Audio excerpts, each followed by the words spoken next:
요한계시록 2장 1절에서 7절 말씀 가지고 이기는 교회라는 제목으로 하나님 말씀 증거하겠습니다. 우리 지난주에 동일한 본문으로 에베소 교회를 향한 칭찬과 책망에 대해 지난주에 말씀을 나누었죠.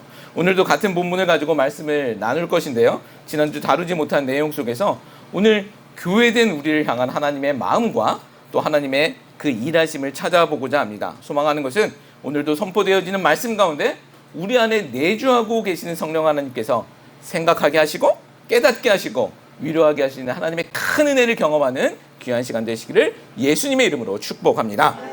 지난주부터 우리는 계시록에 등장하고 있는 이 에베소 교회로 시작하여 라오디게아 교회로 끝나는 소아시아 7교회 이야기를 전하고 있습니다. 7이라는 숫자가 완전수라고 말씀드렸듯이 이 7교회 이야기는 2000년 전 터키 지역에 있었던 교회에게만 주어진 것은 아닙니다.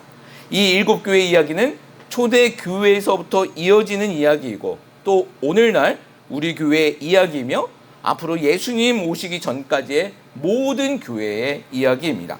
즉 이 땅에서 모든 세대의 교회, 이 땅에서 경험하는 모든 세대의 교회, 신학적으로 지상교회라고 하는 우리가 이 땅에서 경험하는 교회의 이야기들입니다. 조직신학으로 이 교회를 바라보면 교회는 두 종류의 교회가 있습니다. 하나는 방금 말씀드렸었던 우리가 경험하는 이 땅의 교회, 우리가 속해 있는 이 로컬 교회가 속해 있는 지상교회입니다. 이 지상교회를 전투적 교회라고 합니다. 말 그대로 이 지상교회는 싸우는 교회입니다. 싸우는 교회. 이 지상교회는 누구하고 싸우는 교회일까요? 우리끼리 싸우는 교회 아닙니다. 우리가 싸우는 교회 많이 봐서 싸우는 교회 하면 어떤 교회들이 생각나지만 그런 교회가 아니라 이 지상교회를 전투적 교회라고 하는 것은 세상을 대표하는 악한 세력과 싸운다라는 것입니다. 이렇게 싸우는 교회의 이야기가 그 기록된 이야기가 계시록 1장에서 3장까지 나오는 7교회의 이야기입니다.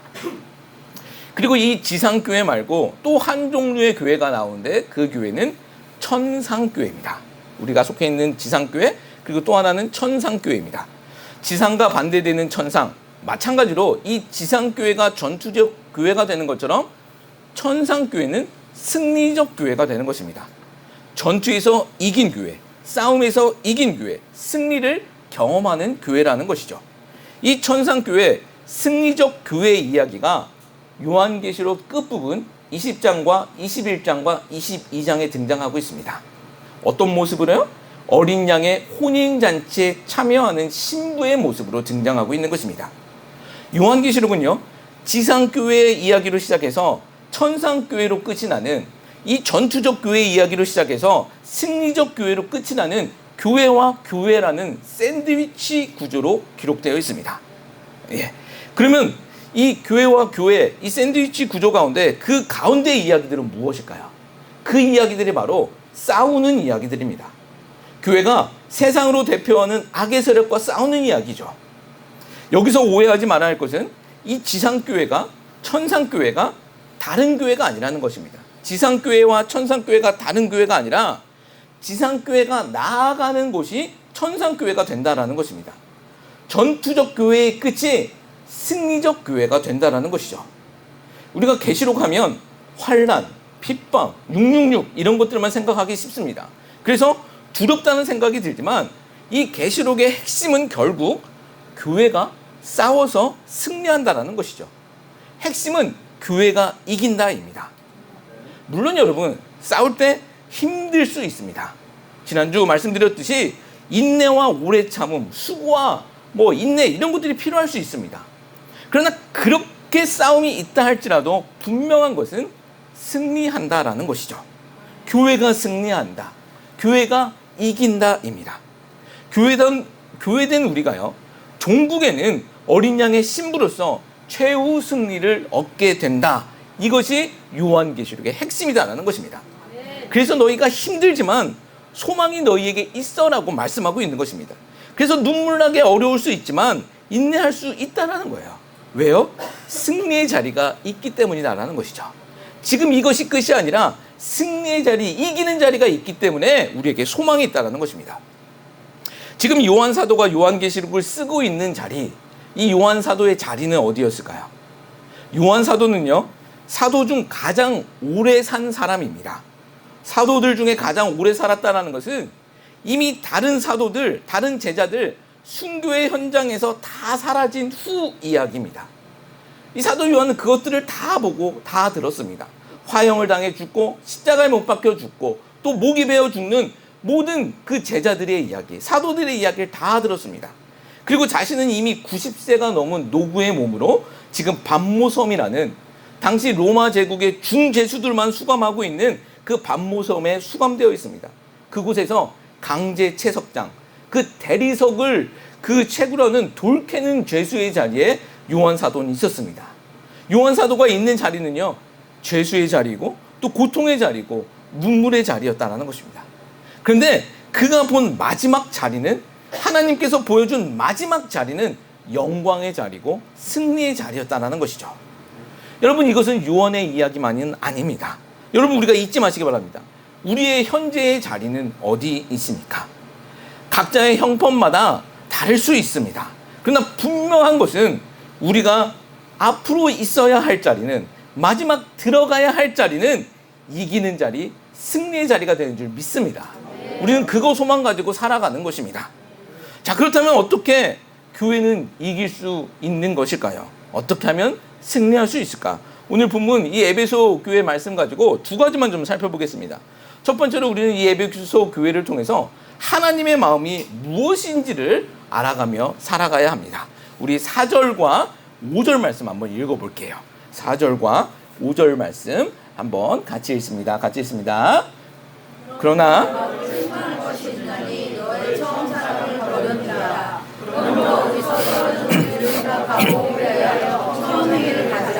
만일 그리하지 아니하고 회개하지 않으면 내가 내게 가서 내 촛대를 가져에서 옮기리라. 아멘. 자, 우리는 이미 지난주에 예수님의 교회에 대한 관심 두 가지를 살펴봤죠.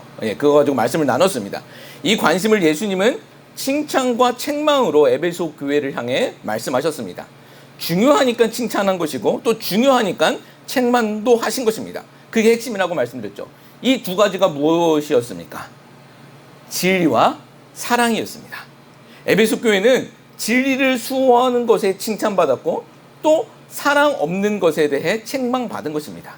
잊지 마시기 바랍니다. 이 말씀은요, 오늘 우리에게도 하시는 말씀입니다. 우리가 교회에 있어야 할 것은, 우리가 자랑해야 할 것은 진리와 사랑이다라는 것이죠. 우리는 그 예수님의 관심을 자랑해야 하는 것이 맞다라는 것이죠.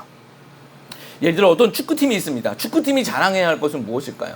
관중들이 그 축구팀에 바라는 것은 무엇일까요? 그 축구팀의 실력이겠죠. 근데 그 축구팀이 유니폼만 자랑하고 있다면 어떻게 되는 걸까요? 유니폼 멋있다고 브랜드와 디자인만 자랑하고 있다면 그거 바보 소리 듣는 것입니다. 관중들이 응원하고 바라는 것은 그들의 실력이지 유니폼이 아니기 때문입니다. 여러분, 교회도 마찬가지입니다. 예수님의 관심을 자랑해야 한다는 것입니다.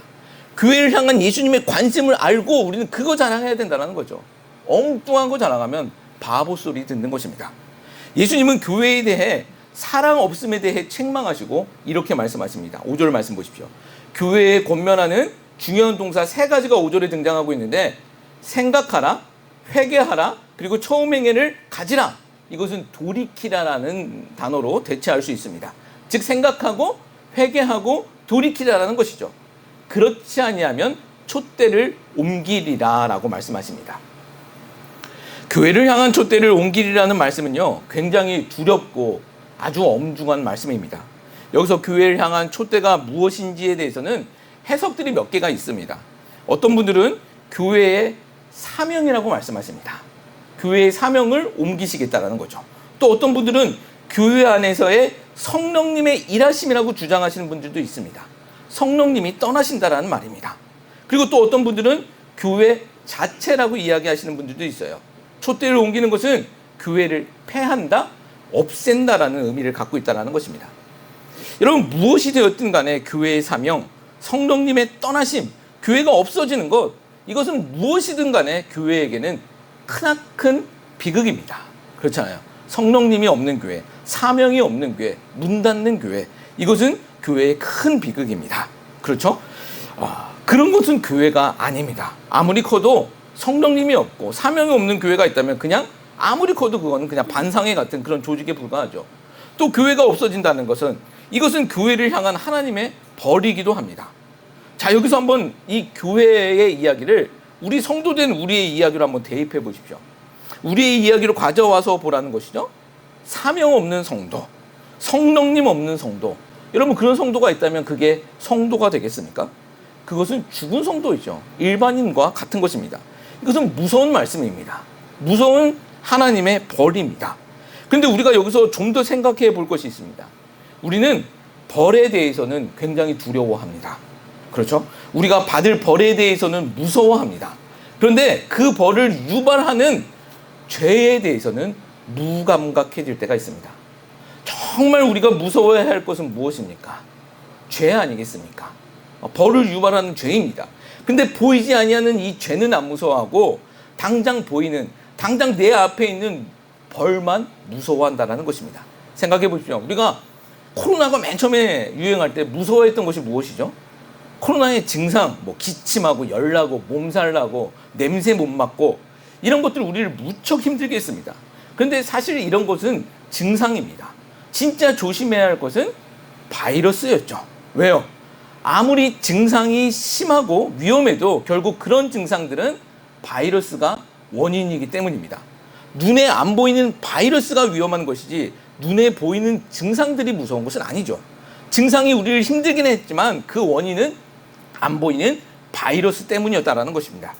마찬가지입니다. 우리도 그렇습니다.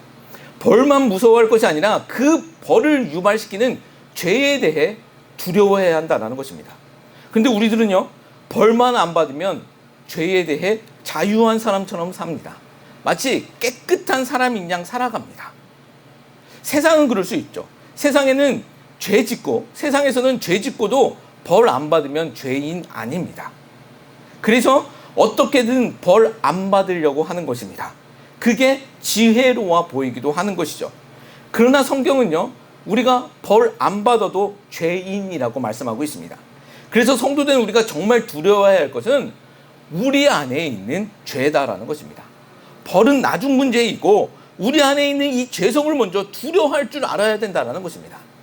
남의 죄 말고요, 내 안에 있는 내 죄 두려워하며 살아야 된다는 것입니다. 여러분, 그래야 우리의 문제가 풀리기 시작한다는 것이에요. 지난주에도 말씀드렸지 않습니까? 교회에 사랑이 없다라고 말하긴 쉽습니다. 그런데 이 문제는요, 내 안에 사랑이 없다는 것을 먼저 인정해야 풀리는 문제입니다. 그렇잖아요. 내 안에 사랑 없음을 먼저 인정해야, 내가 먼저 사랑해야 이 문제는 풀리는 문제입니다. 팔복도 결국 그렇게 시작하는 거 아니겠습니까? 심령이 가난한 자. 결국 내가 영적으로 가난한 자임을 다른 사람이 아니라 내가 가난한 자임을 인정했을 때 그 팔복은 시작되어진다는 것이죠. 나를 바라봄으로 시작되는 것입니다. 다시 한번 소망합니다. 나를 정직하게 바라볼 줄 아는 우리가 되시기를 예수님의 이름으로 축복합니다. 그래서 정말 내가 두려워할 것은 내 안에 여전히 남아있는 죄이다를 깨달을 수 있는 우리 모두가 되시기를 예수님의 이름으로 축복합니다. 그래야 하나님이 예비하신 복도 경험하게 되는 것입니다. 여러분, 촛대를 옮긴다라는 말을 조금 더 생각해 보면 이렇습니다. 이것은요, 교회에게 굉장히 두려운 말씀이라고 앞에서 말씀드렸습니다. 교회의 존폐에 관한 이야기이기 때문입니다. 그럼 이렇게 말씀하시는 예수님의 의도, 하나님의 그 마음은 무엇일까요? 성경을 읽을 때 우리가 먼저 생각해야 할 것은 하나님과 우리와의 관계입니다. 하나님은 우리의 아버지 되시고 우리는 그분의 자녀 됩니다. 그냥 무서운 옆집 아저씨가 아니라 죄 지은 사람 잡아가는 경찰이 아니라 하나님은 아버지시고 우리는 그분의 자녀다라는 것이죠.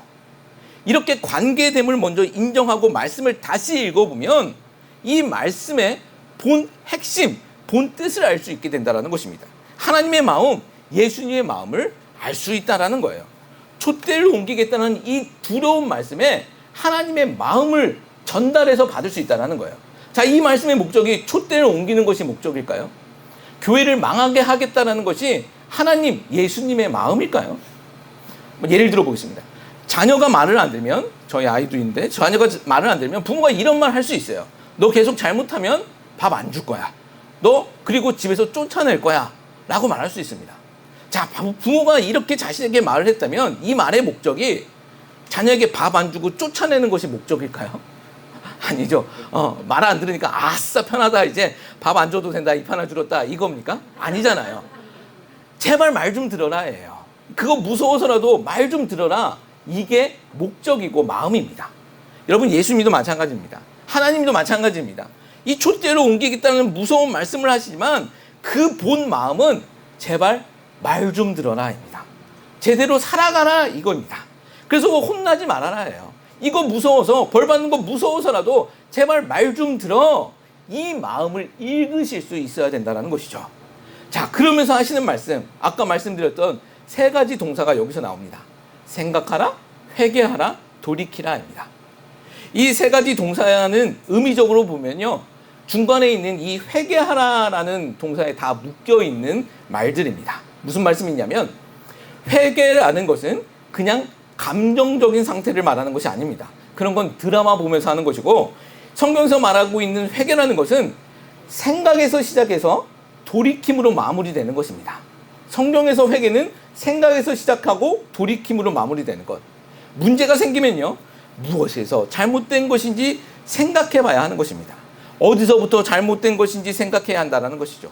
그리고 회개하는 것입니다. 참회하는 것입니다. 죄에 대해, 실수에 대해 아파하는 것입니다. 아, 이게 그때 나 때문이었구나, 내가 그런 실수를 저질렀구나, 그렇게 아파하는 것입니다. 그리고 나서 돌이키라라는 것이죠. 원상태로 돌아가라는 것, 이것이 회개입니다. 이 대표적인 예가 무엇이냐면, 우리가 잘 알고 있는 탕자 이야기에서 이 회개의 이야기를 찾아볼 수 있습니다. 탕자, 아버지에게 받을 유산을 먼저 가지고 나온 아들입니다. 이 당시 사회에서 아버지가 살아있을 때 유산 이야기를 하는 것은 아버지가 죽기를 바란다는 아주 못된 의미가 있었습니다. 이런 자녀가 있다면 동네에서 돌로 맞아 죽을 수도 있었습니다. 페루나였기 때문입니다. 근데 이 페루나들, 이 먼 나라에서 그 유산 다 써버리고 다 날려버리고 이 돼지 지엄나무 열매 먹게 됩니다. 이때 이 아들이 생각을 하죠. 무엇이 잘못된 것인가? 내가 그냥 운이 없는 것이었을까? 아니구나. 아버지를 떠난 것이 잘못된 것이었구나. 그때서야 자기의 잘못을 깨닫고 회개를 합니다. 그리고 아버지께로 돌아가는 것이죠. 난 이제부터 아들이 아니라 종이야 라고 말입니다. 근데 아버지께서는 모든 것을 원상태로 돌려주시죠. 이것이 탕자의 이야기이고 이것이 회개의 이야기입니다. 여러분, 촛대를 옮기겠다라는 것은 예수님의 말씀의 그 의도는 생각하고 회개하고 돌이키라는 것입니다. 여러분, 정말 소망합니다. 여러분, 우리 가운데는 문제가 없는 사람은 없습니다. 예수 믿는다고 문제 없는 거 아니고 또 예수 안 믿는다고 문제 많은 것도 아니에요. 문제는 똑같습니다. 문제는 모든 사람들에게 있습니다. 단지 다른 것은요, 그 문제를 어떻게 풀어가느냐에 있습니다. 성도는요, 남이 아닌 나를 생각하고 회개하고 돌이켜야 한다는 것입니다. 그리고 하나님께 나아가는 것, 그것이 문제 해결 방법이라는 거예요. 정말 우리 모두가 그랬으면 좋겠고 우리 교회가 그렇게 성숙한 교회 되기를 예수님의 이름으로 축복합니다. 자, 첫 번째는 하나님의 마음은 무엇인가 였습니다. 그리고 이기는 교회 두 번째 키워드는요, 무엇으로 이기냐입니다. 무엇으로 이길 수 있을까요? 우리 7절 말씀 보겠습니다. 7절 말씀 같이 읽습니다. 이기는 교회에게 내가 하나님의 나무에 있는 생명의 나무의 열매를 주어 먹게 하리라. 아멘. 귀 있는 자는 성령이 교회들에게 하시는 말씀 들을지어다. 이기는 그에게는 내가 하나님의 낙원에 있는 생명나무의 열매를 주어 먹게 하리라. 예수님은 이기는 교회에, 또 이기는 성도에게 생명나무의 열매를 주어 먹게 하신다라고 약속해 주시고 있습니다. 이것이 예수님의 약속입니다. 여러분, 여기서 생명나무는 무엇을 말하는 것일까요? 우리 수요예배 창세기를 공부하시는 분들 잘 아실 거예요. 생명나무는 창세기 3장에서 나오는 타락한 인간들에게 감추어진 나무였습니다. 우리 창세기 3장 22절 24절 말씀도 한번 읽어볼까요? 창세기 3장 22절에서 24절 말씀도 읽어봅니다. 시작. 여호와는 이르시되 보라, 이 사람이 선악과 아는데 우리 중 하나같이 되었으니 그가 그의 손을 들어 생명나무 열매로 나보고 영생하리라 하라 하시고, 여호와 하나님이 에덴 동산에서 그를 내보내 그의 근원 위에 땅을 갈게 하시리라. 이같이 하나님이 사람을 쫓아내시고 에덴 동산 동쪽에 무릎들과 무릎을 팔고 생명나무의 길을 지키게 하시니라. 아멘. 자, 생명나무의 길을 지키게 하셨다라는 것입니다. 하나님은 선악과로 타락한 그 인간들에게 영생할 수 있는 이 생명나무의 열매를 빼앗아 버리신 것입니다. 여러분, 여기서 혹시 이렇게 생각하실 수도 있을 것 같아요. 그것을 왜 빼서? 죽음의 문제가 해결되는 것인데 이거 하나님 이거 너무 자기 마음대로 하는 거 아니야? 생각할 수 있어요. 근데 여러분 한번 생각해 보십시오. 만약 범죄한 인간들이 영생을 할 수 있다면, 죽지 않는다면, 타락한 인간들이 죽지 않는다면 그것이 행복일까요? 그것이 천국이 될까요? 저는 이렇게 생각합니다. 인간들이 그나마 양심이라는 것을 지키며 살아가는 이유는 죽음이라는 그 근원적인 두려움이 있기 때문이다라는 것입니다. 하나님을 알지 못해도 죽음이라는 그 두려움이 있기 때문에, 나쁘게 살면 벌 받는다는 그 두려움 때문에 양심과 도덕을 그나마 지키고 살아간다는 것이죠. 만약 죽음이라는 그 두려움이 없다면 이 세상은 어떻게 될까요? 타락한 인간들의 이야기예요. 타락한 인간들 속에서 죽음이라는 두려움이 없다면 어떻게 될까요? 사람들을 통제할 수 있는 시스템이 생길 수 있을까요? 힘 있는 자들의 폭력을 우리가 무엇으로 막을 수 있습니까? 생각해 보십시오. 그냥 지옥되는 것입니다. 영화 같은 거 보면 사이코패스들 나오잖아요. 잔인한 사이코패스들. 그 사람들의 특징이 무엇입니까? 죽음을 두려워하지 않습니다. 타락한 인간들이 죽음을 두려워하지 않는다면 다 그런 사이코패스들 세상이 온다라는 것이죠. 불구덩이 없어도 얼마든지 지옥을 경험하게 된다는 것입니다. 일말의 양심, 일말의 도덕적인 그런 조금의 가치도 죽음이라는 두려움이 없으면 생길 수 없다는 거예요. 그러나 하나님께서는요, 해결책 없이 인간들을 지옥에서 살게 하지 않으셨습니다. 하나님이 타락한 인간들에게 생명나무를 숨기셨다는 것은 하나님께서 해결책의 시작을 보여주신 것입니다. 어떻게 해요? 인간들에게 죽음을 두려워하는 마음을 주셔서 영생에 대해, 아주 희미하지만 영생에 대해 갈망하는 그 길을 열어주셨다는 것입니다. 죽음을 무서워해서라도 죽음을 이기는 영생에 대해 생각해 보라는 것입니다. 죽음이라는 게 없으면 그런 생각조차 못하는 거잖아요. 그리고 예수님 보내주셔서 죽음과 이 영생의 문제를 해결해 주십니다. 이게 복음이다라는 거예요. 죽음을 통해 영생을 갈망할 수 있게끔 만드시고 예수님 보내주셔서 실제적으로 그 길을 열어주셨다는 거예요. 이 복음이요, 오늘 본문에서는 이기는 자에게는 생명나무의 열매가 허락된다고 말씀하고 있는 것입니다. 자, 여기서 우리가 뭘 이길 수 있습니까? 또 우리는 어떻게 이길 수 있는 것일까요? 이 질문은요, 처음에 드렸던 말씀을 우리가 먼저 생각해야 합니다. 우리가 속해 있는 이 지상교회는 무슨 교회라고 말씀드렸죠? 이 지상교회는 전투적 교회라고 말씀드렸습니다. 싸우는 교회라는 것입니다. 여러분, 뭐랑 싸운다라고 말씀드렸습니까? 세상을 대표하는 악과 싸운다라는 거야. 우리끼리 싸우는 거 아니라 세상을 대표하는 악과 싸우는 것입니다. 우리는 너무 편한 세상에서 살고 있기에 사실은 이 싸움이 실감이 나지 않을 때가 많습니다. 이 문제를 근데 내 문제로 가져온다면 우리는 내 안에 있는 죄와 싸우는 것입니다. 성경은요, 그 싸움에서 이기라라고 말씀하고 있습니다. 우리가 정말 그렇게 이기셨으면 좋겠습니다. 자, 그러면 어떻게 싸울까? 이기는 대상은 있는데, 싸우는 대상은 있는데 그 싸움을 어떻게 싸워야 이길 수 있을까? 어떻게 우리가 이길 수 있냐라는 거야. 우리가 우리 능력으로 내 죄와 싸울 수 있습니까? 여러분, 자신할 수 있나요? 내 안에 있는 그 죄를 내가 싸워서 이길 수 있는 능력이 있습니까? 우리는요, 안수 받으러 나올 때도 새치기 하면서 나옵니다. 여러분, 이게 우리의 수준이에요. 우리의 실력이 우리의 능력이에요. 복 받는다고 새치기 해서 나가가지고 머리 디미는 그게 우리 수준이고 우리 실력입니다. 그런 교회가 세상을 향해 무엇을 이길 수 있습니까? 세상을 이긴다? 세상에 대해 우길 수는 있어요. 내가 잘났다고 우길 수는 있어도 이길 수는 없다라는 거예요. 우리 실력으로는 못 이깁니다. 여러분, 우리를 너무 낭만적으로 보지 마십시오. 우리는 우리 힘으로 절대 못 이깁니다. 우리 능력으로 우리 수준은 안 됩니다. 그러면 어쩌란 말인가? 내가 못하면 할 수 있는 사람 붙잡으면 되는 것입니다. 예, 2장 1절 말씀. 오늘 1절 말씀 한번 다시 한번 읽어볼게요. 1절 말씀, 본문 1절 말씀입니다. 읽습니다. 오른손에 있는 일곱 뼈를 붙잡고 일곱 금초돌 사이를 거니시는 이가 이르시되. 자, 여기서 오른손에 일곱 뼈를 붙잡고 일곱 금촛대를 거니시는 이게 누굴까요? 예, 이게 바로 우리 주 예수 그리스도이십니다. 우리 예수님이 그 7뼈를 붙잡고 계시고 7금촛대 사이를 걸어 다니신다라는 거예요. 여기서 7별이라는 것은 여러 해석이 있는데요. 교회된 성도들, 교회된 우리들이라고 해석하는 것이 문맥적으로 가장 맞습니다. 또 여기서 붙잡다라는 원어는요, 강력히 붙잡다, 소유하다라는 뜻을 가지고 있습니다. 놓치는 것이 아니라 강력히 붙잡고 소유하고 있다라는 것입니다. 즉 예수님께서는 우리를, 성도된 우리를 오른손으로 꼭 붙잡고 계시다라는 거예요. 더 나아가 우리가 그분의 소유가 된다라는 것이죠. 예. 그리고 7금촛대라는 것은 교회를 의미합니다. 지금 7그 교회의 이야기가 지금 이 이야기예요. 이 7교회는 이 세상 모든 교회라고 말씀드렸잖아요. 예수님께서 이 세상 교회 사이를, 싸우고 있는 교회 사이를 걸어 다니시고 있는 거예요. 진두지휘하고 계신 거예요. 우리가 요한계시록 1장부터 살펴봤어야 하는데 1장에 보면 요한이 본 예수님은 이런 모습이었어요. 예수님은 왕으로, 또 군대 장관으로 그려지고 있는데 불꽃 같은 눈이 나옵니다.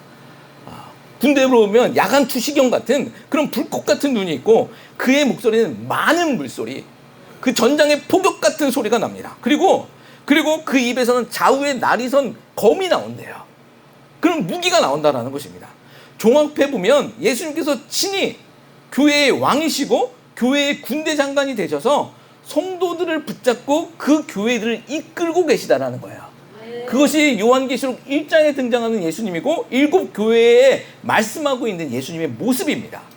우리 지상교회가 전투하는 교회인데, 교회 너희가 너희 능력으로 혼자 싸워 내가 응원할게 하면서 뒤에 빠져 계시는 분이 아니라, 우리 예수님께서는 친히 군대 장관이 되셔서 우리의 대표가 되셔서 이끌고 계신다라는 거예요.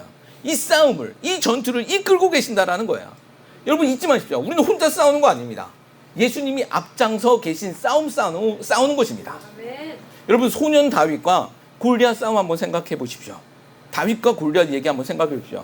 다윗과 골리앗이 싸웁니다. 근데 다윗과 골리앗의 1대1의 싸움 같아 보이지만 그 싸움은요, 이스라엘 대표하는 다윗과 블레셋을 대표하는 골리앗과의 싸움입니다. 다윗은 이스라엘 대표하여 싸운 것이고, 그렇게 다윗이 이기자 다윗 개인의 승리가 아니라 이스라엘 전체의 승리가 되었다는 것입니다. 여러분 이 대표성의 원리는 성경을 해석하는데 굉장히 중요한 원리가 됩니다. 이 대표성의 원리가 오늘 우리에게도 적용되어진다는 거예요. 어떻게 해요? 예수님이 우리의 대표로 싸움에 나서셨다는 겁니다. 그리고 그 대표 되신 예수님이 이렇게 우리에게 말씀하고 있습니다. 요한복음 16장 33절 말씀이에요. 같이 읽습니다. 이것을 너희에게 이르는 것은 너희로 내 안에서 평안을 누리게 하려 함이라. 세상에서 너희가 환난을 당하나 담대하라. 내가 세상을 이겼노라. 아멘. 자, 누가 이겼습니까? 예수님이 세상을 이기셨다라는 거예요. 여러분 우리가 이길 수 있는 이유가 바로 이것 때문이다라는 거예요. 예수님 손에 붙잡혀 있는 우리가 이 세상 싸움을 이길 수 있는 것은 우리의 힘과 능력이 아니라 예수님이 이 세상을 이미 이기셨다라고 선포하셨기 때문이에요. 그 예수님이 우리의 앞장서서 우리의 싸움을 진두지휘하고 계시니 우리가 이길 수 있다는 것입니다. 예수님이 사망 권세 세상을 이기셨는데, 그래서 우리 교회에도 승리하는 교회가 되어진다는 겁니다. 그렇게 예수님의 승리 때문에 이기는 교회 된 우리에게 생명나무의 열매가 허락되어졌다는 것입니다. 무엇 때문에? 예수님 때문이에요. 우리의 능력이 아니라 예수님 때문에, 대표자 대신 예수님이 이기셨기 때문에 그 예수님 따라가면 이기게 된다는 거예요. 그렇게 따라가면 생명나무의 열매를 우리에게 허락하신다라고, 주신다라고 약속해 주시고 있다는 것입니다. 여러분 말씀을 정리하겠습니다.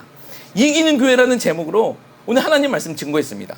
첫 번째는 하나님의 마음 무엇인가였죠? 촛대를 옮긴다라는 그 말씀에 하나님의 마음은 무엇입니까? 생각하고 회개하고 돌이키라는 것이죠. 그리고 하나님의 말씀, 말 좀 잘 들어라 이거입니다. 협박이 아니라, 두려움이 아니라 너 이렇게 좀 살아라라는 하나님의 마음을 읽어내셔야 된다는 것입니다. 그리고 두 번째는 어떻게 이길 수 있는가? 예수님 때문에 이길 수 있다고 말씀드렸어요. 요한 사도는요, 우리 사도는 이렇게 한번 또 고백하고 있습니다. 요한 1서 5장 4절 그리고 5절 말씀에서 이렇게 기록하며 말씀하고 있습니다. 읽습니다. 세상을 이기는 승리는 이것이니 우리의 믿음이라. 예수께서 하나님의 아들이심을 믿는 자가 세상을 이기는 자가 누구냐? 아멘. 자, 4절 끝 말씀 보십시오. 세상을 이기는 승리는 이것이니 우리의 믿음이라. 여러분, 우리가 이기는 방법이 무엇입니까? 우리 능력 택도 없습니다. 복 받으려고 안수 받으려고 하면서 새치기하는 게 우리 능력이에요. 수준이에요. 그런 걸 못합니다. 오직 세상을 이긴 예수님을 믿음으로 이기게 된다는 거예요. 예수님 때문에 이기게 된다는 것입니다. 예, 그 예수님 바라보며 정말 승리하는 그 길까지 지치지 않고 나가시기를 예수님의 이름으로 축복합니다. 오늘 찬양을 할 텐데 아까 들으셨던 찬양이에요. 주님 나를 부르시니. 지금 베드로의 고백입니다. 험한 풍랑을 만났을 때, 그 무서운 파도를 만났을 때 예수님이 거기 계시니, 우리 군대 장관 되시고 왕 되신 예수님이 거기 계시니 내가 걸어가겠습니다. 예수님이 그 험한 파도를 반석으로 만드실 줄 믿습니다. 내가 그 길 걸어가겠습니다. 여러분, 다시 한번 이 찬양하며 정말 하나님께 이렇게 한번 기도하며 나아갔으면 좋겠습니다. 하나님, 우리에게 믿음 주셔서 예수님 바라보게 하여 주시옵소서. 우리를 그냥 싸움 한복판에 그냥 던져놓으신 예수님이 아니라 우리 앞에 나가서 싸우고 계시는 그 하나님, 그 예수님 바라보며 승리하며 나갈 수 있는 우리들 되게 해달라고 우리 이 찬양 한번 다시 한번 전심으로 찬양 한번 드리겠습니다. 주님 나를 부르시니.